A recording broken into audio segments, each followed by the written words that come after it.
محترم سامعین کرام، شیطان شروع سے اسی جد و جہد میں کہ کسی نہ کسی طریقے سے وہ ہمیں بے لباس کر دے، ہمارے لباس کو اتار دے۔ سب سے پہلے اس نے یہ کوشش حضرت آدم اور حضرت حوا علیہ الصلاۃ والسلام کے متعلق کی تھی۔ ان کو دھوکہ دیا، فدلاہما بغرور، دھوکے سے کام لیا اور ان کی غلط رہنمائی کی اور قسمیں کھا کھا کر انہیں یقین دلایا، وقاسمہما انی لکما لمن الناصحین، کہ میں تمہارا خیر خواہ ہوں، اور کہا ما نہاکما ربکما عن ہذہ الشجرہ الا ان تکونا ملکین او تکونا من الخالدین۔ تمہیں پتہ ہے تمہارے رب نے تم دونوں کو اس درخت میں سے کھانے سے کیوں منع کیا ہے، اس کے قریب جانے سے، اس سے کھانے سے اس لیے منع کیا ہے اگر تم دونوں اس میں سے کچھ کھا لو گے یا تو تم فرشتے بن جاؤ گے یا جنت میں ہمیشہ رہنے والوں میں سے ہو جاؤ گے۔ اللہ تبارک و تعالی نے شیطان کا مقصد بتایا کہ اس کا مقصد کیا تھا، کیا مقصد تھا ابلیس کا، کہ اس نے حضرت آدم علیہ الصلاۃ والسلام اور اس کی بیوی کو ورغلایا، ان کو دھوکہ دیا۔ اللہ تبارک و تعالی نے فرمایا لِيَنزِعَ لِبَاسَهُمَا لِيُرِيَهُمَا سَوْآتِهِمَا، فرمایا اس کا مقصد یہ تھا کہ وہ اس دھوکے کے ذریعے حضرت آدم علیہ الصلاۃ والسلام اور اس کی بیوی کے لباس کو اتار دے، ان کو برہنہ کر دے، یہ اس کا مقصد تھا۔ اور شیطان کے چیلے آج بھی اسی مقصد کو مقدم رکھتے ہوئے جد و جہاد میں لگے ہوئے ہیں کہ کسی نہ کسی طریقے سے آدم علیہ الصلاۃ والسلام کے اولادوں کو، بالخصوص ان کی بیٹیوں کو برہنہ کیا جائے، ان کے لباس کو اتارا جائے۔ آپ مغربی دنیا کو دیکھیں کہ وہاں کس قدر لباس کی تنگی ہوتی ہے، لباس کیسا پہنا جاتا ہے، اپنی بیٹیوں کو، اپنے بیویوں کو کیسا لباس پہنایا جاتا ہے، بہت ہی زیادہ سست، بہت ہی زیادہ تنگ، اور پورا جسم نظر آ رہا ہوتا ہے، اور وہ اس کو آزادی کا نام دے کر اور وہ اسلام پسندوں کے خلاف وہ دعویٰ بولتے ہیں، اور مسلم ممالک کے اندر مسلمان کی بیٹیوں کو، ان کی بیویوں کو ورغلاتے ہیں کہ یقیناً تمہارے ساتھ بڑا ظلم ہو رہا ہے، تمہارے ساتھ بڑی زیادتی ہے، تمہارے اوپر بڑی پابندیاں ہیں، ان کو ورغلاتے ہیں حقوق کے نام پر، ان کو ورغلاتے ہیں آزادی کے نام پر۔ یاد رکھیے گا جس قدر آزادی اسلام نے عورت کو دی ہے، اسلام نے ایک بیٹی کو دی ہے، اس قدر آزادی کسی مذہب نے، کسی مسلک نے نہیں دی جس قدر آزادی اسلام نے دی ہے۔ ایک عورت کا جو مقام، اس کا مرتبہ جس قدر اسلام اجاگر کرتا ہے، اس قدر آپ دیکھیں کسی بھی مذہب کے اندر، کسی بھی طبقے کے اندر جو غیر مسلم ہیں، ان میں اس قدر عورتوں کے حقوق کی قدر نہیں کی جاتی، ان کے حقوق کی بات نہیں کی جاتی۔ آپ دیکھیں دور جاہلیت میں کس قدر عورت، بہت دور کی بات، عورت تو بعد میں بنتی ہے، جب ان کو بیٹی کی پیدائش کی خبر ملتی تھی تو وہ کس قدر غصے میں آتے تھے، ان کا چہرہ سیاہ پڑ جاتا تھا، ان کے چہرے کا رنگ ہی تبدیل ہوا کرتا تھا۔ اللہ تبارک و تعالی نے اس کی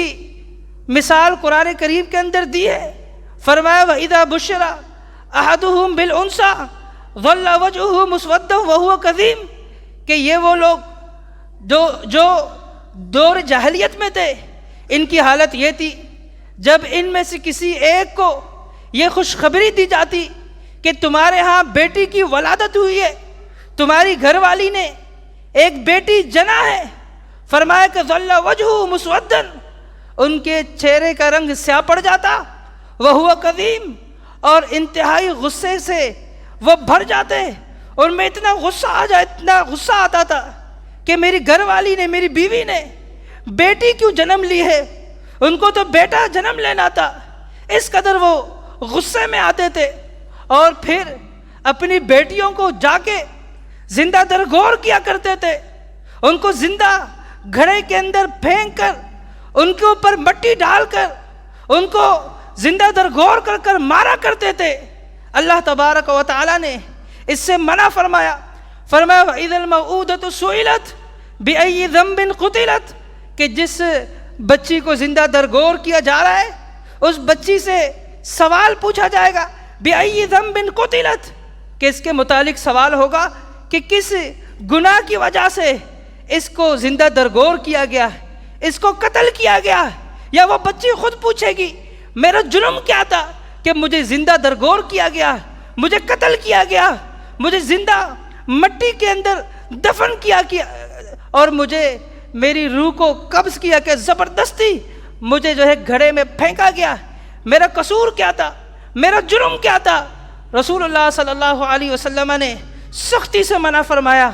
رسول اللہ صلی اللہ علیہ وسلم نے فرمایا ان اللہ حرم علیکم عقوق الامہات ووعد البنات، رب ذوالجلال نے تم پر حرام کر دیا ہے کہ تم اپنی ماں کی نافرمانی کرو یا تم اپنی بیٹیوں کو زندہ درگور کرو۔ اللہ تبارک و تعالی نے تم پر تمہارے اس عمل کو حرام کر دیا ہے، نہ تم ماں کی نافرمانی کر سکتے ہو، نہ تم بیٹیوں کو زندہ درگور کر سکتے ہو۔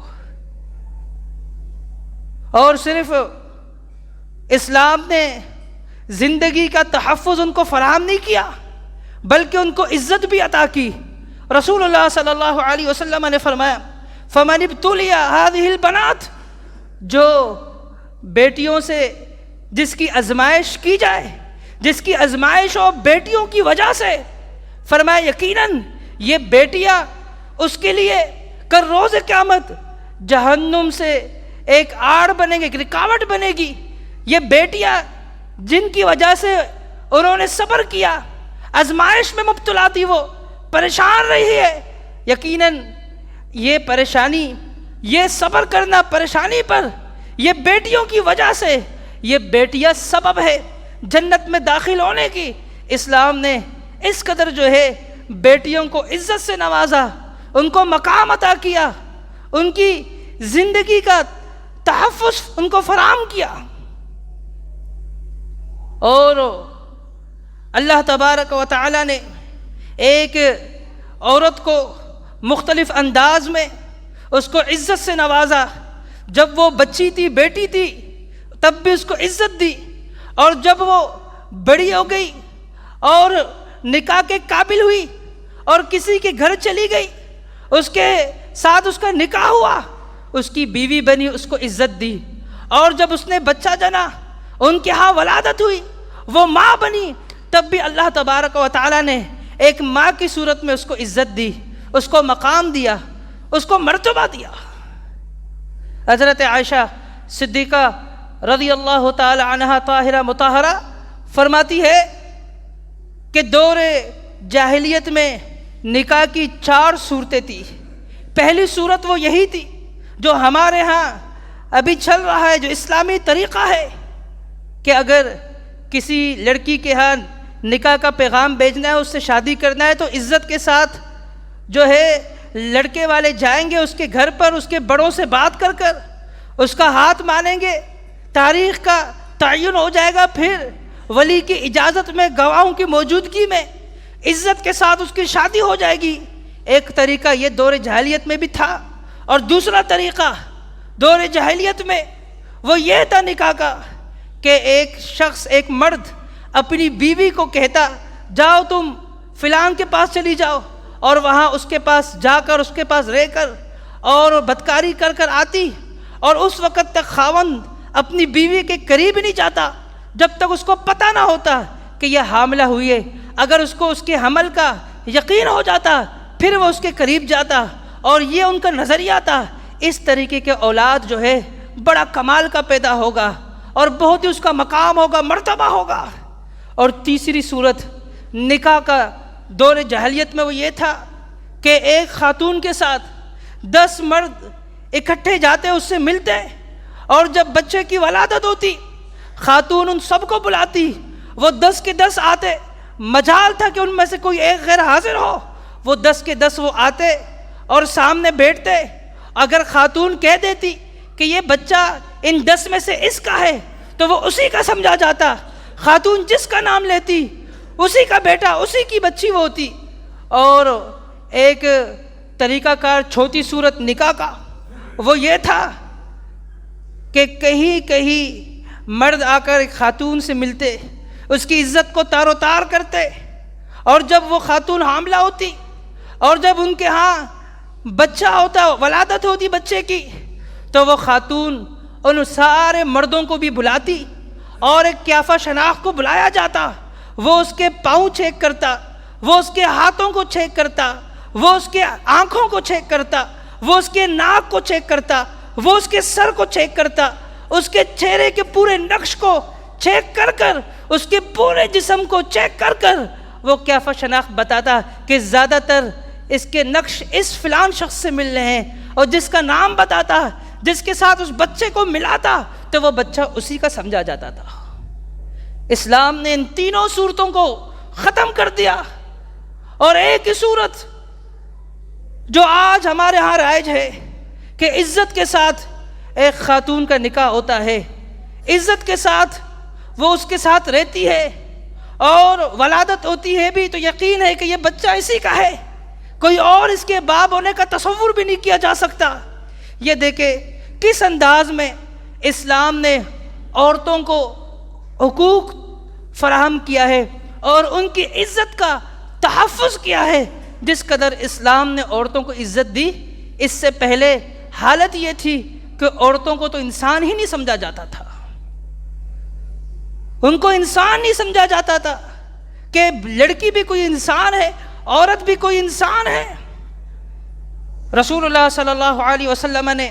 یہود و نصارہ کی مثال دی، فرمایا جب ان کی عورتیں بیمار ہوتی، طبی طور پر جو بیماری ان کو لاحق ہوتی،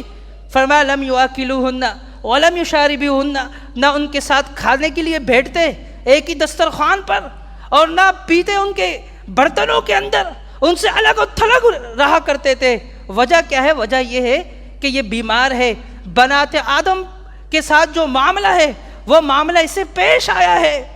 اور اس وجہ سے شوہر اس کے ساتھ بیٹھ کر کھائے گا نہیں، اس کے ساتھ اس کے برتنوں میں پیے گا نہیں۔ رسول اللہ صلی اللہ علیہ وسلم نے تردید کر دی ان ساری چیزوں کی، فرمایا استعوا کل شیء الا النکاح یسألونک عن المحیض قل هو اذن فاعتزلوا النساء فی المحیض، فرمایا کہ مجامعت کے علاوہ ساری چیز جائز ہے، اس کے ساتھ کھا سکتے ہو، اس کے ساتھ سو سکتے ہو، اس کے ساتھ بیٹھ کر ایک ہی دسترخوان پر کھا سکتے ہو، اس کے برتنوں میں پی سکتے ہو، کوئی حرج نہیں ہے۔ کتنی عزت عطا کی ہے ایک عورت کو، اور جب ان کی شادی ہوتی ہے، ایک عورت، ایک لڑکی، جب اس کا نکاح کرایا جاتا ہے کسی لڑکے سے کنوارے یا کسی مرد سے، تو اللہ تبارک و تعالی نے اس عورت کو یہ اختیار دیا ہے کہ اس کی مرضی کے مطابق اگر نہ ہو تو اس رشتے کو وہ ختم کر سکتی ہے۔ رسول اللہ صلی اللہ علیہ وسلم کے پاس خاتون کمپلین لے کر آئی، کہنے لگی یا رسول اللہ میرے والدین نے میرا نکاح فلان شخص سے کیا، حالانکہ میں اس چیز کو ناپسند سمجھتی ہوں کہ میرا نکاح فلان کے ساتھ کیا جائے۔ آپ نے فرمایا اگر آپ چاہیں تو اس نکاح کو ختم کریں۔ اگر آپ چاہیں تو ختم کریں۔ دور جاہلیت میں یہ ہوا کرتا تھا کہ اگر کسی خاتون کا شوہر فوت ہوا، وہ کوئی خاتون بیوہ ہو گئی، اسے کہا جاتا تھا ٹھیک ہے اپنے دیور سے ہی تم نکاح کرو، تمہارا نکاح اسی گھر میں یہیں کے مردوں سے ہوگا، باہر نہیں ہو سکتا۔ اگرچہ وہ ناپسند کرتی، اللہ تبارک و تعالیٰ نے اس چیز سے منع کیا، فرمایا کہ تم ان کے ساتھ زبردستی نہیں کر سکتے۔ سورہ نساء کے اندر اللہ تبارک و تعالیٰ نے بالکل اس چیز کی تردید فرمائی، فرمایا تم عورتوں کے ساتھ زبردستی نہیں کر سکتے۔ کتنی عزت عطا کی ہے۔ نکاح ہوگا دور جاہلیت میں، جن بیٹیوں کی پیدائش پر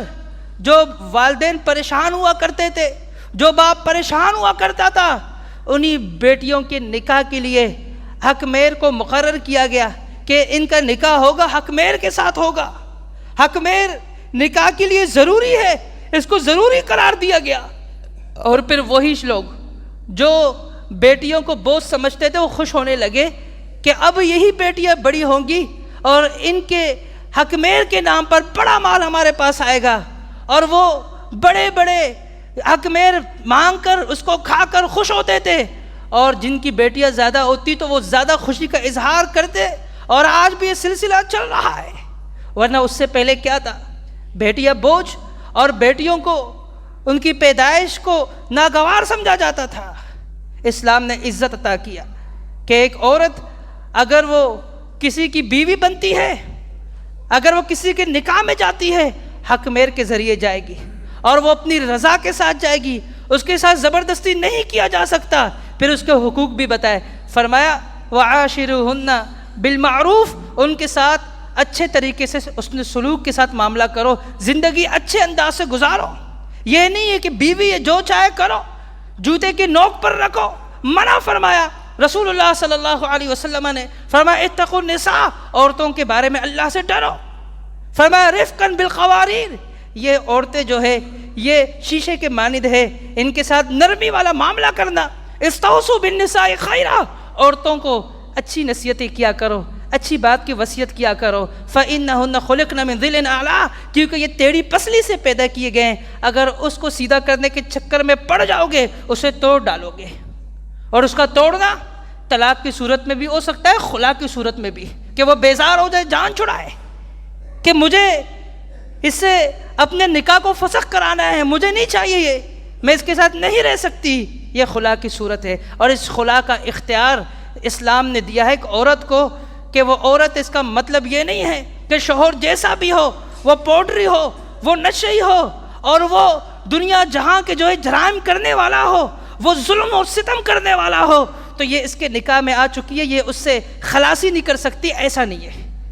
رسول اللہ صلی اللہ علیہ وسلم کے پاس ایک خاتون آئی، کہنے لگی کہ میں اسلام میں رہ کر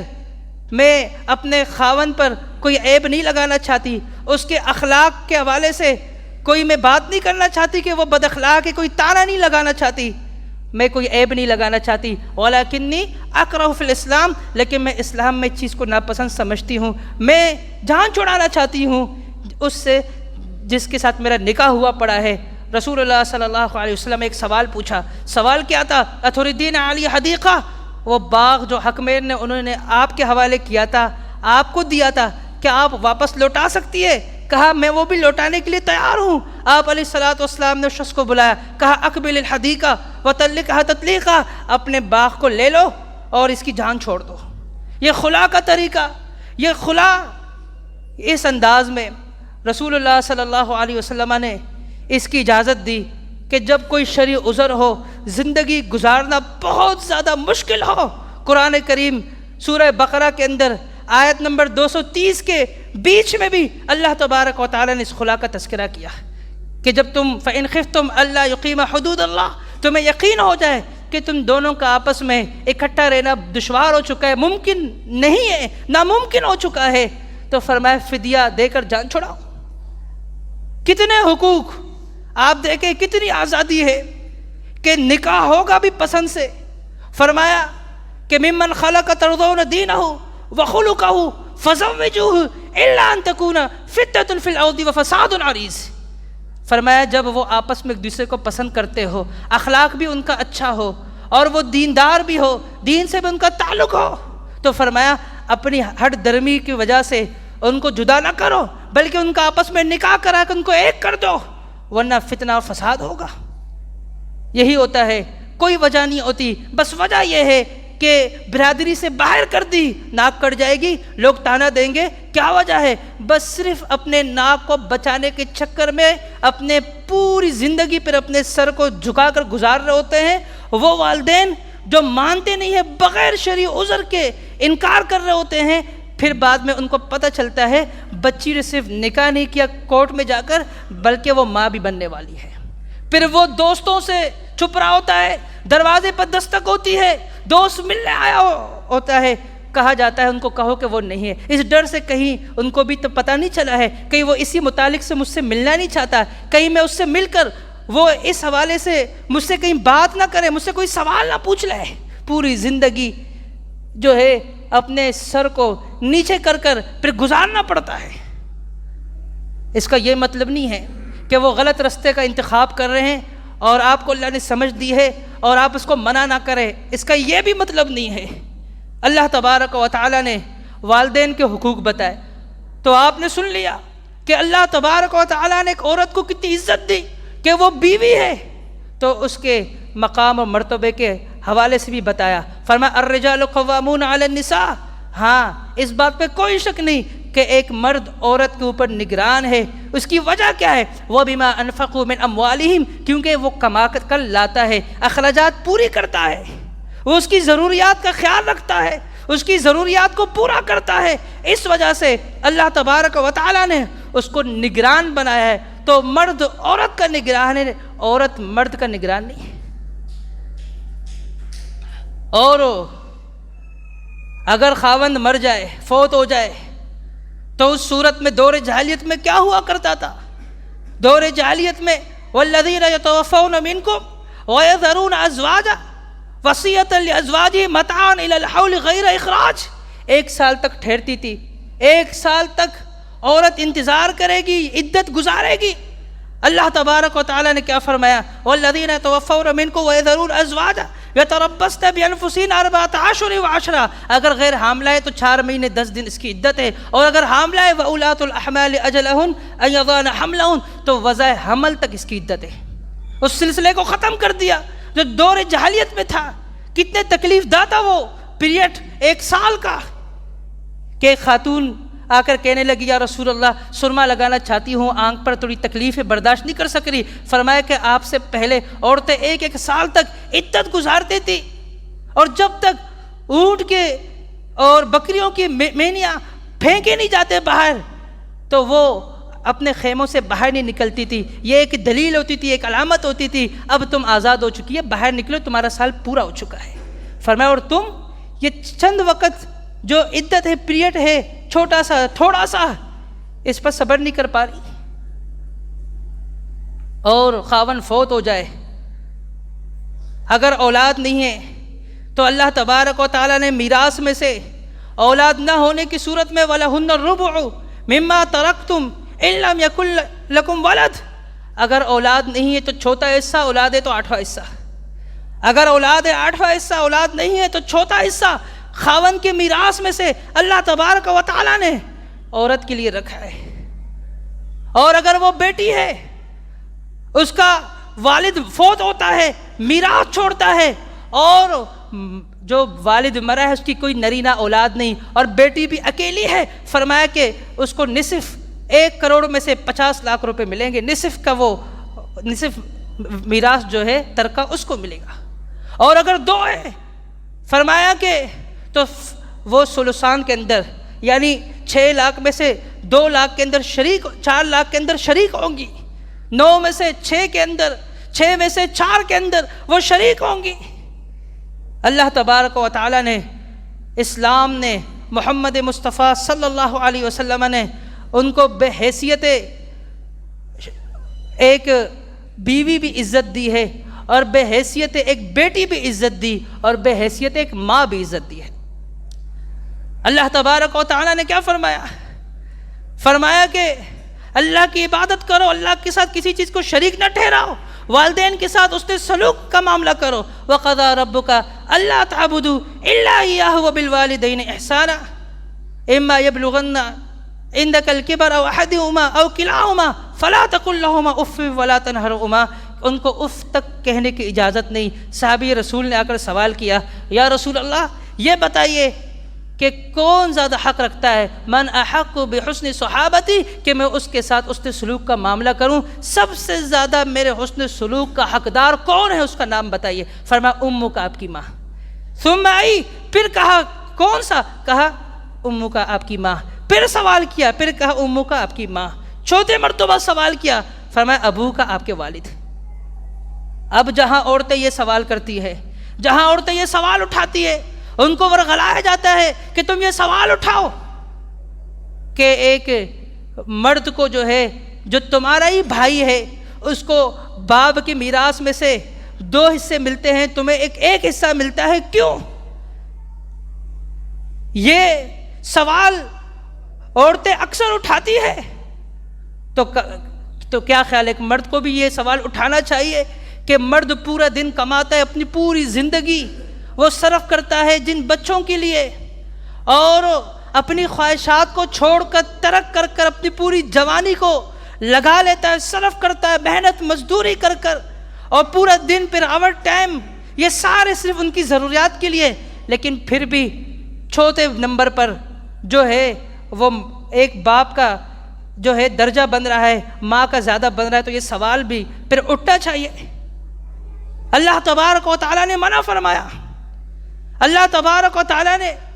بالکل اس چیز کی اجازت نہیں دی. مسند احمد کے اندر روایت موجود ہے, ام سلمہ رضی اللہ عنہا نے آ کر یہ سوال پوچھا تھا.